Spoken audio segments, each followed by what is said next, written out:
સુરતમાં transport committee chairman અને વિજિલન્સની ટીમે સિટી બસમાં ચેકિંગ હાથ ધર્યું હતું। ગેરરીતિ સામે આવતા કંડક્ટરને સસ્પેન્ડ કરવામાં આવ્યા છે અને 3ને બ્લેકલિસ્ટ કરવામાં આવ્યા છે।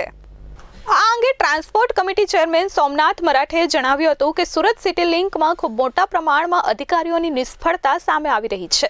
સુરત મહાનગરપાલિકા કરોડો રૂપિયાનો ખર્ચ કરીને રજા માટે માસ ટ્રાન્સપોર્ટેશનની સેવા તો શરૂ કરી, પરંતુ અધિકારીઓ યોગ્ય ધ્યાન આપતા ન હોવાને કારણે કરોડો રૂપિયાનું નુકસાન મહાનગરપાલિકાને દર મહિને થઈ રહ્યું છે। જનરલ મેનેજર પ્રવીણ પ્રસાદ અને ઇલેક્ટ્રિક એન્જિનિયર જલપાન મહેતાની કામગીરી સંતોષકારક ન હોવાનું ચેરમેન જણાવી રહ્યા છે। તેમના મતે આ અધિકારીઓ નિષ્ક્રિય રહેતા હોવાને કારણે કોર્પોરેશનને દર મહિને મોટું આર્થિક નુકસાન થઈ રહ્યું છે। ટ્રાન્સપોર્ટ કમિટી ચેરમેન તથા વિજિલન્સ અને તમામ એજન્સીઓના ચેકરોને સાથે રાખી સિટી બસમાં ખાસ ચેકિંગ હાથ ધરવામાં આવ્યું હતું।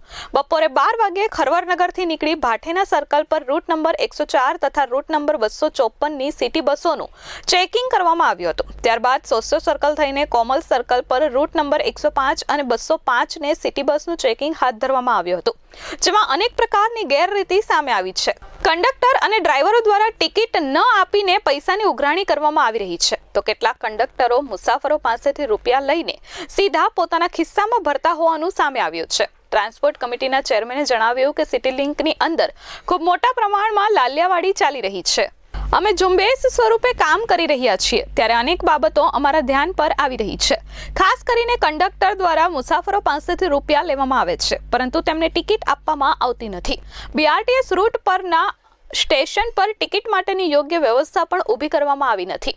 સિટી લિંકના મેનેજર યોગ્ય કામગીરી કરી રહ્યા નથી તેવો પણ આક્ષેપ કરવામાં આવ્યો હતો। Bureau report S24 news Surat.